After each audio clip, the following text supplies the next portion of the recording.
really connected to this neighborhood. Cabrini Green. It was the projects. I just moved in around the corner. The old candy factory. I'm an artist. You looking for Candyman?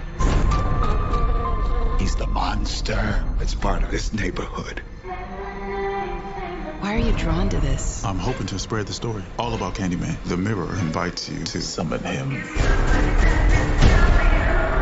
You should say his name. I dare you. Candyman. Candyman. Candyman. Candyman.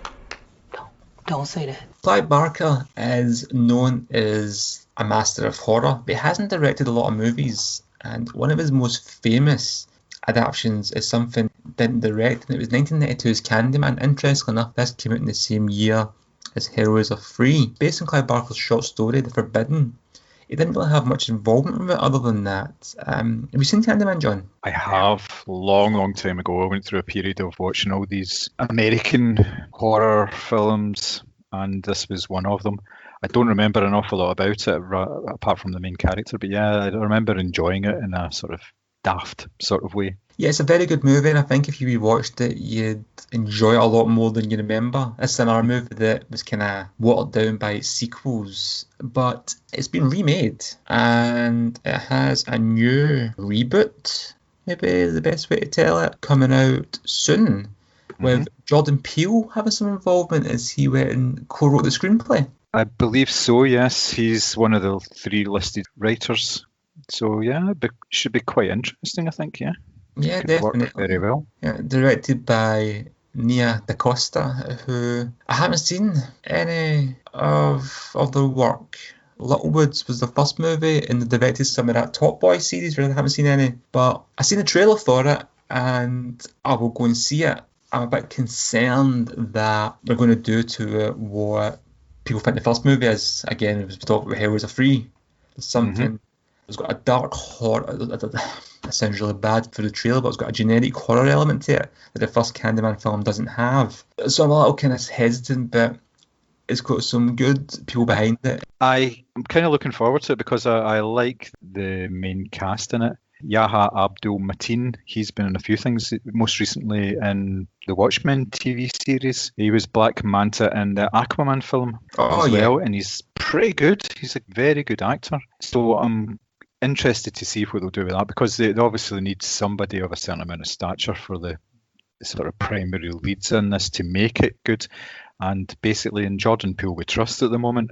He's not doing very much that is bad. Let's face it, he's got a very good track record over the last couple of years. Yeah, very true. And I was disappointed to hear that he wasn't directing originally, because that's what I thought was the case. But the fact that he's wrote the screenplay is definitely piqued my interest. And obviously, Jordan Peele injects a lot of his movies with social politics. This is something the first Candyman film does feature a lot of as well. So it's for the snowflake brigade out there. And by that I don't mean people that complain. I mean people that complain about snowflakes. If you think this movie has been butchered by social justice warrior, then you probably haven't seen the first one and know what the themes of that are. So that's all I'll say. Again, I haven't seen it yet. Maybe I'll look at that. But I think in terms of its tone, if it's thematically, it will be very similar, or at least enhance and build on those themes that Bernard Rose in the first movie did. I think so. It's interesting that they've got the original Candyman listed in the film as well, Mr. Tony Todd. Yes. So I'm looking forward to it. I always enjoy a good horror film. More now than I did when I was a wee bit younger. Basically, I get a wee bit fed up with them just because of the formulaic nature of some of them, especially sequels and stuff like that. But as you say, when you go back to them and watch them, you take a wee bit more from them. You enjoy them a bit more because of the way that they're put together and the themes. Just viewing it with a slightly more critical eye, it really does help these films. You can tell the effort that was involved in bringing a lot of this stuff to the screen, and you can appreciate films a wee bit more because of that. So yeah, I think it'll be interesting. Whether it comes out this year or not is another matter. Let's face it. It could be one that's put back because it's going to get particularly crowded towards the end of the year in terms of films. I'm assuming that this one would be coming out around about Halloween time. It seems that that's the time for doing that.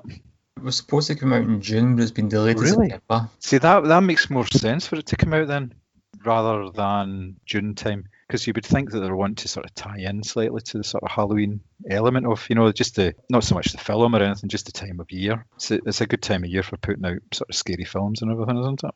Yeah, definitely agree. It'll be interesting to see if it comes out even in September. But yeah, let's hope so. Let's hope we're not stuck in the house for too much longer. I think I made a mistake. I brought him back. Candyman isn't real! Something's happening to me. He had a purpose for you. To be another one of his terrible stories. I guess he found me. I am the writing on the wall.